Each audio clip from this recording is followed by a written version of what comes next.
Hier bei mir ist jetzt Eva Schmitz-Berger. Eva, du bist seit vielen Jahren bei uns im Haus Rundgangsleiterin. Du studierst Geschichte an der Universität Salzburg und du hast dich im Rahmen von deinem Studium sehr intensiv mit den Bunkerinschriften auseinandergesetzt. Meine erste Frage, warum diese Inschriften, woher kommt da das Interesse? Ja, auf das Thema bin ich gekommen, weil ich bei meinen Führungen immer wieder beobachtet habe, dass wenn wir hier im Bunker sind, die Teilnehmerinnen und Teilnehmer sich sehr stark auf die Wände konzentrieren und sich diese Inschriften anschauen. Da merke ich auch, dass untereinander geredet wird. Ich werde auch immer wieder aktiv gefragt, was es mit diesen Inschriften auf sich hat. Und da versuche ich dann natürlich eine Erklärung zu geben, die allerdings nicht fundiert ist oder gewesen ist. Und deshalb habe ich mich im Rahmen der Uni dazu entschieden, mich mit den Wandinschriften zu beschäftigen, dass ich auch hier fundierte Antworten geben kann und dass die Wandinschriften auch im Rahmen der Ausstellung einfach einen Platz finden und Gehör finden. Und du kannst mir jetzt auch die Frage beantworten, warum ist es Menschen ein Bedürfnis, sich hier in den Wänden einzuschreiben? Ja, also die Gründe sind natürlich sehr vielschichtig. Hier hole ich kurz aus. Und zwar gibt es Wandinschriften natürlich seit Menschengedenken. Man hat Höhlenmalereien gefunden, die Zehntausende Jahre alt sind. Es gab Wandinschriften auch im antiken Rom zum Beispiel, die uns einen ganz anderen Blick auf die Antike gewähren.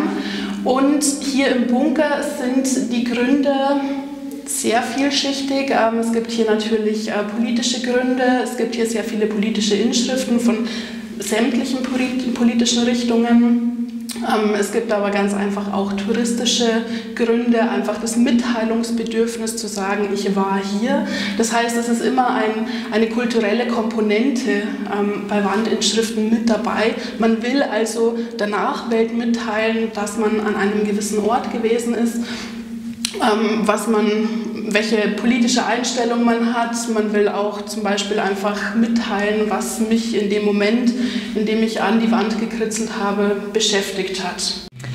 Liebe Eva, was unterscheidet jetzt diese Inschriften hier in der Bunkeranlage von einer Inschrift in einem Buswartehäuschen oder in der U-Bahn? Also inhaltlich erst einmal gar nicht so viel. Da gibt es keine gravierenden Unterschiede. Wir haben hier im Bunker ebenso wie im Buswartehäuschen zum Beispiel sehr viele Liebesbekundungen. Wir haben hier auch sehr viele touristische Inschriften, einfach Namen, die verewigt wurden, teilweise mit Herkunftsstätten, auch mit Jahreszahlen. Wir haben hier aber natürlich, da es sich um einen politischen Ort handelt, auch politische Inschriften. Das ist jetzt wahrscheinlich der große Unterschied. Wir haben hier sehr viele Inschriften von NS-Befürwortern, aber auch von NS-Gegnern. Und zusätzlich dazu ebenfalls ein Unterschied. Wir haben hier im Bunker sehr viele militärische Inschriften, zum Beispiel von Veteranen oder auch von Einheiten, die im Laufe der Zeit hier waren, die sich hier verewigt haben. Und der wahrscheinlich gravierendste Unterschied ist, dass hier einfach die letzten fast 80 Jahre die Inschriften gewachsen sind. Das heißt, sie sind nie übermalt worden, sie sind nie verändert worden. Das heißt, wir haben hier wirklich aus verschiedenen Jahrzehnten Inschriften, anders wie bei Bushäuschen oder Umkleidekabinen, die ja nach einer gewissen Zeit immer mal wieder renoviert werden. Vielen Dank, und im nächsten Clip wirst du uns eine Inschrift etwas genauer vorstellen, und zwar eine, die du als ganz besonders interessant empfindest. Vielen Dank. Danke.